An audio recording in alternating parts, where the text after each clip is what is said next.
So, okay, show me the guitar. Yeah, this has kind of been my number one, and is my number one. Made by my dear buddy Alex Sorokin in Edmonton, Alberta. And it's like it's loosely modeled after a 54 that I fell in love with at Carter, and just obviously I don't have that kind of money. No. But I just couldn't. I've always wanted a gold top, and I'd kind of forgotten about it, and then I picked up that 54, and then it was just like couldn't stop thinking about it. So I'd come across one of Alex's guitars maybe a year before that happened. And was really, really, really impressed by it. In fact, like I told you guys earlier, I thought it was vintage, and then the guy at the store was like, "No, that was built here in Edmonton, last year or something." So I contacted him and said, "Hey, would you build me an all gold kind of 54 style thing?" And I'm very fortunate because he doesn't often build to spec. He just sort of builds what he wants. But I think it was just the timing was right, and he wanted to build an all gold Les Paul. So that's kind of how this came. I think I saw the video, the Carter's video. Oh yeah, you played, yeah. Mm-hmm. That was a great video. Yeah. And it's this guitar definitely gets there. Like it's got all the it's got all the vibe. Plays really great. What's cool is you can actually see the wood grain through the paint. Yeah, it's such a thin coat. Well, and he actually put it's pretty flamey, and he had kind of said like, if you ever wear through the paint, then there'll be this like really gorgeous flame maple underneath it. Nice. So, but yeah, you can. You can actually see the grain through it. A lot of times people mistake the checking for stripes or something because if it catches the light, it's pretty explosive. But yeah, and then these pickups are throwback P90s. I can't remember the model, but they were wound on the exact same machine that wound the pickups that were in the original nice. 54 that I played. So they're very sort of era correct. Alex does things like the switch tip is made from 50s Catalan rod. The nut is cut from nylon like they were back then. His explanation for that was like in the 50s they thought stuff in space was cool and nylon was this new space age material. So I don't know. And it's definitely like it's got its little quirks, but it just is really exciting to play. It's a really exciting guitar to play. Okay, so you mentioned it has quirks. I've got two guitars that I can think of. They're both old Strats, and to be honest, they're difficult to play. Right. You know where the dead spots are. You know where the high frets are, and the things that you have to kind of be really careful about. Yeah.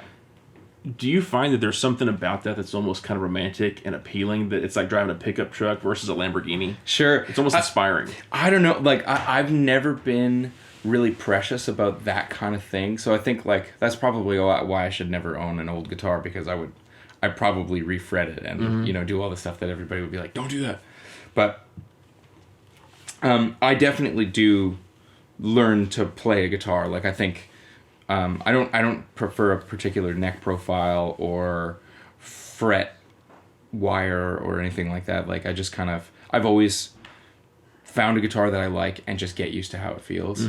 And as opposed to like trying to recreate the same neck profile on every single instrument. Just like this guitar has a super chunky neck. And when I first picked it up, I was like, wow, I don't even remember the 54 being that chunky, but it's the same. And I've just gotten used to it, and that's just how this guitar feels. So, but yeah, I think for sure every instrument has those little things. You just learn to. It's kind of one of those things where when you find one that's inspiring, it's kind of doesn't matter if they have quirks. Well, and that's this guitar. I mean, I'm very fortunate. I have a very nice collection of new guitars that are made absolutely immaculately. Right.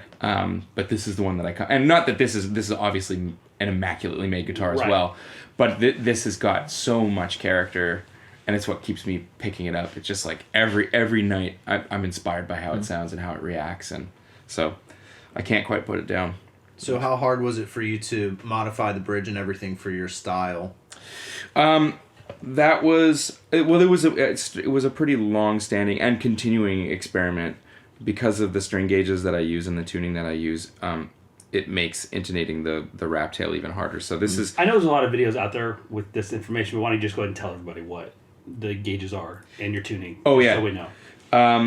64, 50, 40, 26, 22, and 19, and then it's tuned low to high, C, G, C, E, G, C. So it's the same as open E or open D, but down 2 full steps. So it's the weight of the strings, I think, always kind of gets people's attention, but it's like playing a set of 13s in standard tuning. So it's heavy, but it's not like, it's not like this is tuned to standard tuning and I'm playing 19s. It's not like that. So you had to adjust the bridge to get the intonation to work with those gauges? Yeah, and so what I did is I bought a bunch of aluminum blanks, and then I bought an adjustable bridge, which I was really hoping I would like.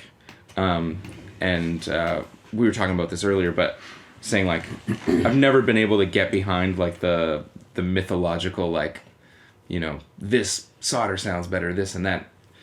But when I put the adjustable bridge on this guitar, it took all the life out of it. And I really tried hard to get behind it. And then I think I was on tour in Europe, and we were playing in Cologne, Germany. And it was like 45 minutes to showtime, and I was like, I can't do it. So I pulled the strings off, pulled the bridge off, put the original bridge back on. The intonation was, difficult. I'm really fussy about things like that, intonation and tuning, and I like to play a lot of chords, so that's really where you start to notice intonation being out, especially if you play across the fretboard. It really is very exposing. So it was a sacrifice, but it was so noticeable for me tone wise. So I immediately started to look around to see if anybody had mapped out any sort of compensated bridges, which of course it's it doesn't exist because nobody cares about that stuff as much as I do. So I measured out the distance from the 22nd fret to where the bridge was intonated on the adjustable bridge, and then my dad and I roughed this in. With what would you use? A handsaw? No. This is the quote unquote prototype that we made that my dad made. Okay. And it was like, Dad, can you do this quick? So I feel the need to address just how kind of like hacked out it is, but we're working on a much nicer looking version of that, and actually we're talking to a guy who's going to make us a CNC file for. Oh, nice. So it's gonna actually at some point there will be a bridge that will work for You are this. committed to this. I'm gonna die on that hill every now and then. I was just telling you how not fussy I am about stuff, but every now and then there's a hill where I'm like, this is mine. I'm going down here, boys. Planting my flag. Yeah, exactly. So that's the hill I'm choosing to die on. That's awesome. It's dumb. It's a waste of time, but I can't stop now. And it's one of those things that like I never noticed when I played this guitar for like 6 months with a virtually straight bridge, and I did not notice the intonation until one time I played a chord and was like, had to like kind of bend the notes around and was like, hey, hang on a second, check the intonation, and then that was it. And then I checked the whole, and it was like Then you could never not hear then it. I could again. never not hear it. Yeah. And I mean, I like when I measured out this bridge, I was also setting the intonation at the 12th fret and then sort of cheating it halfway in between, because of the way that I play and the kind of chord voicings that I go for. If it was perfectly intonated at the 12th fret, certain places of the fretboard weren't. So I started to try to sort of wiggle it in and out, which is how I settled on these string gauges too, is, put a heavy set of strings on. These feel good. These ones don't. These ones are either too heavy or too light. So I put this string gauge or this string set together the same way, just by like very carefully, trying going up or down by a gauge at a time until I found something that felt balanced. So how did you even find strings that heavy, and do you just buy like, this is going to be my low string? How do you? I started with just the standard D'Addario baritone string set, which is 68 to 14, and I used 68 to 19 for a really long time. But I started, again, like the things that you can't unnotice, I started to notice that the 68 sounded great, felt great, but it was so much bigger than the rest of the strings that I just started to notice it while I was playing, and then it would just be like, I'd be playing something, I go, just sort of the things that take you out of the moment while you're playing. So I started to try and find a gauge that felt like it was still heavy enough to do what I needed it to do feel-wise, but was small enough that it just fit the set better. Yeah. So So I'm going to ask a question, and I don't know if this has ever been covered, and if it's out there, we don't have to talk about this. But I'd be interested in knowing how you got, like, what inspired you to start playing guitar, and then how you ended up from playing a normal guitar like the rest of us to this tuning with this string gauge and all this. Because I don't think I would ever end up here as a guitar player because I wasn't inspired probably the way you were inspired and didn't have your influences. So I'd kind of be interested in hearing your journey and how you ended up here as a player. Yeah, well, I mean, I started playing guitar when I was 8. My dad was my first teacher. My dad is a professional musician. He was a working pro back in those days, and so he was my first teacher. And he's also a carpenter, so he salvaged. My first guitar was like a salvage Telecaster that a friend of his had that wasn't playing very well, and he fixed up and nice. And my parents were really supportive of my brother and I being musicians, and my dad always made sure that we had sharp tools. Yeah, that's great. So that was awesome. That was kind of where that started, and then I worked as a for hire musician for a lot of years until I was in my mid-20s, like 24, 25. And my brother and I decided to put together a band. And at first, it was just like, because we were both touring musicians, but we were working for other people, and we were just looking for an excuse to hang out. So we thought, like, what could we do that's outside of what we were doing? I was playing a lot of kind of pop country. He was playing a lot of indie rock. Okay. So it was like, let's settle on something that's different from those worlds. So, I was writing on dobro, because at that time I'd actually gotten a gig in a band. I always dabbled with slide guitar, but somebody called and said, "Hey, somebody said you play dobro," and I didn't. I didn't have a dobro, and I was like, "Yeah, I can do that. I'll figure it out." And then I went to Long McQuaid, which is the Canadian equivalent of Guitar Center, and was like, "What's the best sounding dobro you have right here, right now?" And so I got a gig doing that, and I put it in Open E and noodled around with that. But along the way I'd heard, like I grew up listening to Ry Cooder and Bonnie Raitt and Sonny Landreth. But I kind of, because there's a Sonny Landreth, I just was like, there's no point in me ever playing slide guitar. Why does the world need another slide guitar player named Landreth? So I avoided it for a really long time. But then when I heard Derek Trucks sort of do that Sacred Steel gospel thing, that was like, I'd never heard that before. Okay. And then from there, I went and checked out like the Campbell Brothers and Aubrey Gent and who are other Sacred Steel players, but that sound really grabbed my attention. That really, like, the thing that it's the same thing about when you hear Jeff Beck play with the whammy bar. It's just so human, right? So that really grabbed me, and then I kind of couldn't not chase that. Okay. And then at that same time, I was starting to dabble with this dobro and an open tuning. My brother and I started writing songs, and we had written most of them I'd written most of them. We had written most of them in me playing the dobro. So how did you end up down to C? Well, that was just like that was a slow progression, because I played in Open E for a long time, okay. And like all the Brothers Landreth first record was recorded in Open E. So I'd kind of transitioned out of playing in standard, because that was most of what I was doing at the time. And then if we were at a folk festival at home. Festivals do these things called workshops, where and some U.S. festivals do it too, where they'll just like take 4 artists and mash them on a stage and go, the theme is Bob Dylan songs that you don't know, and then you have to try and play Bob Dylan songs together, and sometimes it's a disaster and sometimes it's magical. And this one workshop, there's this guitar player named Champagne James, who's a Toronto-based slide guitar player who's an absolute monster, and his slide guitar was tuned to Open C. Okay. And we'd kind of hit it off, and I let him use my 65 Deluxe for his gig, and he was like, "Hey, let's jam tomorrow." And then he handed me this telly in Open C and was like, I don't know, 2 weeks later, I texted him, was like, "Hey man, would you be bummed if I started doing that?" "No, man, I didn't invent it. Go for it."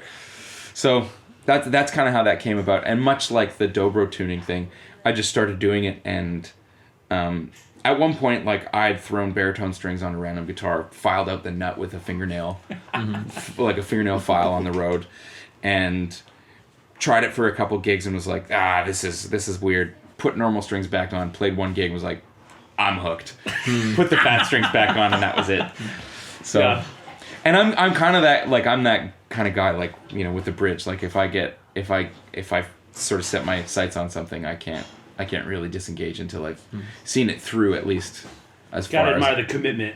Yeah, You're like, I'm I'm going not there. that fussy, except for when I'm fussy, then I'm fussier than anybody. Yeah. Do you even play standard at all for anything? You know what I find? The only time when it really needs to, for me, is on acoustic, if I'm playing acoustic on a session. Okay. Because sometimes you just want to hear a G chord. You don't want to hear, like, you know, you don't want to hear, or, like, there's certain inversions that you just can't really recreate comfortably in this tuning. Like, you can play the notes, but it doesn't sound right. It's got to be in standard tuning. So things like that, I'll drop an acoustic down to, or back up to standard. And is all that tuning. information still there for you if you need it? It's a little slow, like especially if I have to play anything improvised, because my brain knows this tuning really, really well. Okay. And so if I'm improvising, I'll clam a lot. But if I'm playing things that I know from memory, it's all under my fingers. But So this tuning is your home base now. 100%. Okay, Yeah. got it. Yeah, absolutely. Yeah. I don't know. But that also limits your guitars, though, because you can't just go and be like, oh, I'm going to go pick up this guitar and this is going to work for me. Yeah. You actually have to commit to being like, okay, I love this guitar, but I've got to have to figure out a way to make it work for my style. And, and like what you do. And not all my guitars are in this tuning. I have a couple guitars that live in open E, a couple guitars that live in open D. Yeah, but it's not like just like going to go to the guitar store and be like, oh, yeah, this is going to work. Nah, not really. I mean, and I've landed on a collection of guitars that I really love, and so I don't find myself often walking into a place and going, "Oh, I wish I had that." Oftentimes I just go, 54. yeah, and unless it's a 54, Right. yeah, and then I go, honey, we got to sell the car, Right. Yeah. Mortgage the house. The flip side of that is no one tries to bum your guitar if you at a festival. Yeah, it's always fun. Like, oh man, you have a spare guitar I could use? Yes, of course, and I don't mind lending it to you, but heads up, good luck. That's happened a couple times when I go, you can tune it to C standard. Go for it. I'm not precious, but you go, oh no, I'm good. I'll find something You're else. probably watching from the side stage. Yeah. So did your vocal range or anything like that play into deciding to drop down? Not really. No, I think what I loved the most about this tuning was the way that the chord voicings laid out, but it wasn't informed by that.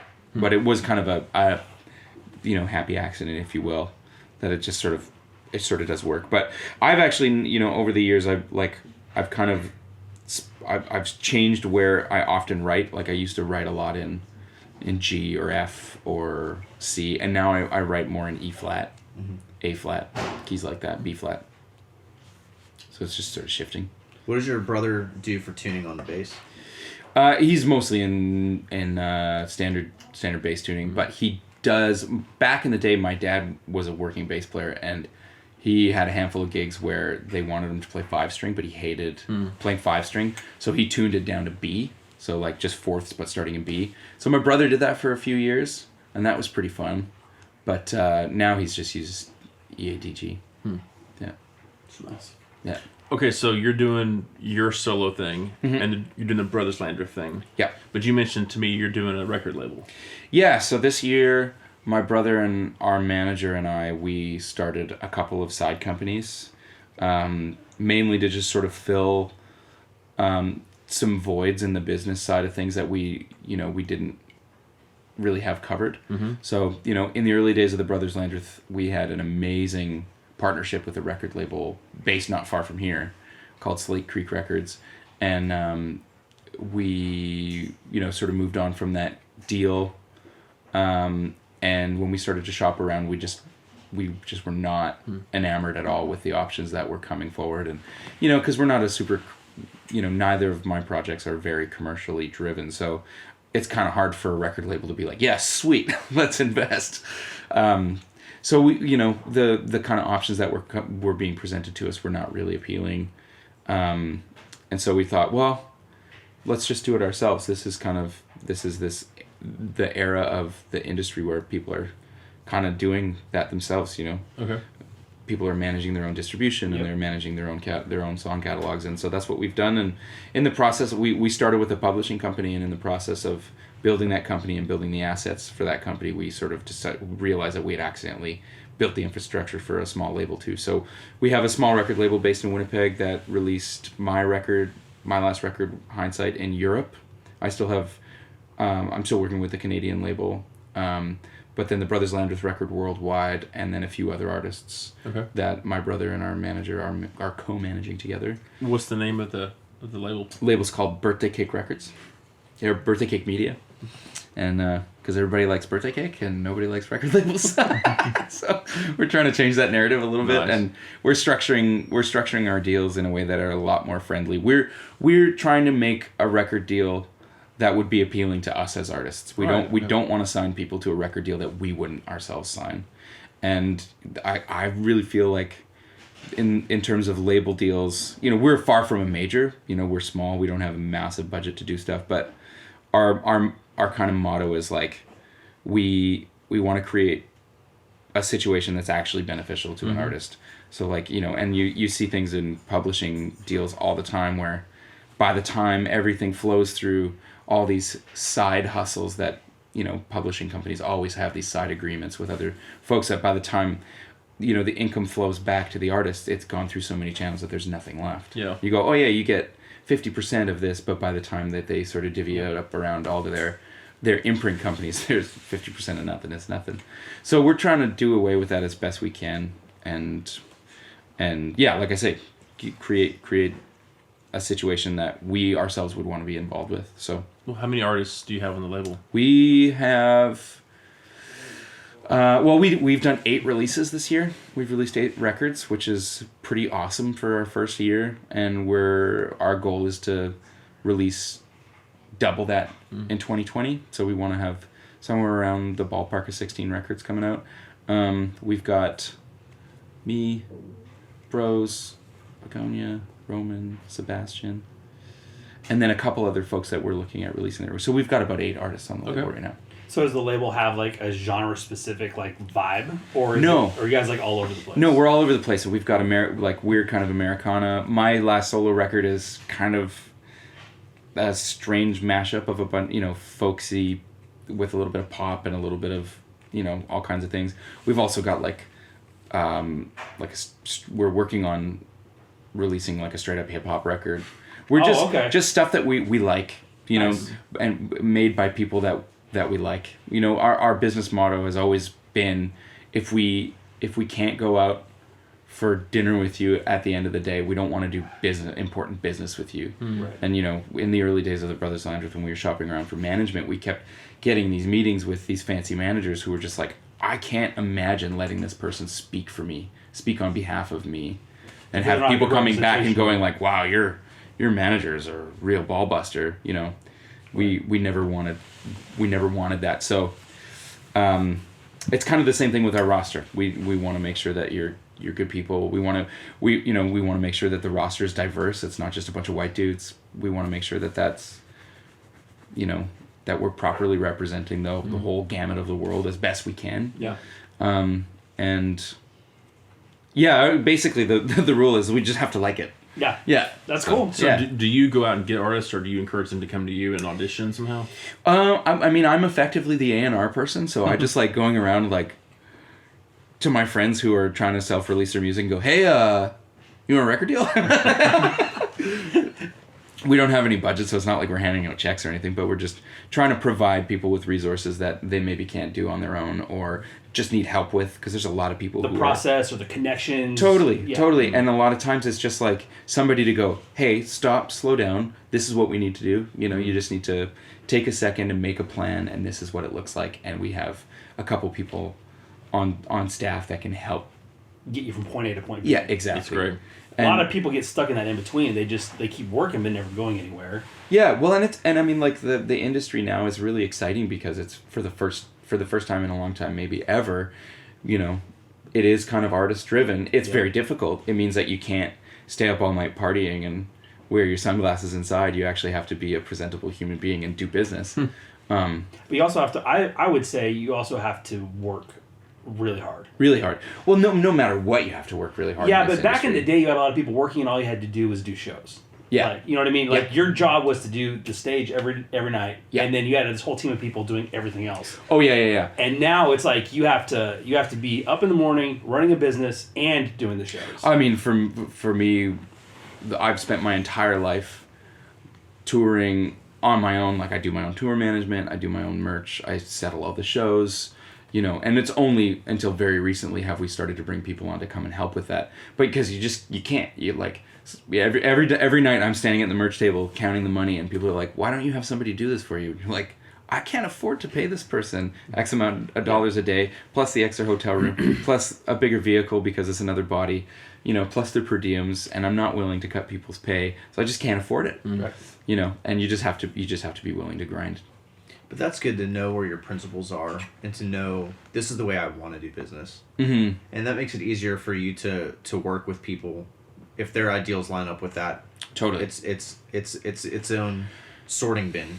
Yeah. Oh, absolutely. I mean, if you're coming to the table with, I just want to be rich and famous, and it's, well, okay, this is not going to work. You know, and good luck. I hope you accomplish that, but that's not something that works for us. So when you bring on an artist, do you want them to kind of have an idea of who they are already, or do you want to help shape some of their look and some of the visuals of the music? I think no matter what, there's a certain amount of that goes into it. Like, if you have lived experience in the industry and there's a younger artist coming forward, you can go, hey, you know, I know you're going to hate this, but you actually have to try to wear something nice on stage because your music needs to look like it sounds. And if you're not trying hard, then it gives the wrong kind of impression. But we also want, like, we don't want to micromanage what people are doing. And, you know, in some cases of like, this is my artistic vision is to present it this way. Okay. You know, we definitely will provide some support in those areas, but it is like, I mean, when we first started, I got that feedback from our first publicist. It was just like, you can't wear some random band t-shirt and torn jeans and a backwards hat playing the music that you're playing. It doesn't make sense. Mm-hmm. So going like, I hated that. I hated hearing that because I was also making no money. So it was like, what do you want? You want me to go shopping for clothes? Who's going to pay for this? Right. You know, am I going to pay for it? I can't afford this. But, you know, it's those are those little things that can help sort of elevate the art of something. If it, you know, and it's a weird thing. That kind of feedback is better than you probably need to take some guitar lessons or. Sure. You know? Yeah, absolutely. Well, yeah, in hindsight, I mean, all the advice that I've gotten over the years is, even the stuff that I hated, I can look back at almost all of it and go, yeah, maybe I should have listened.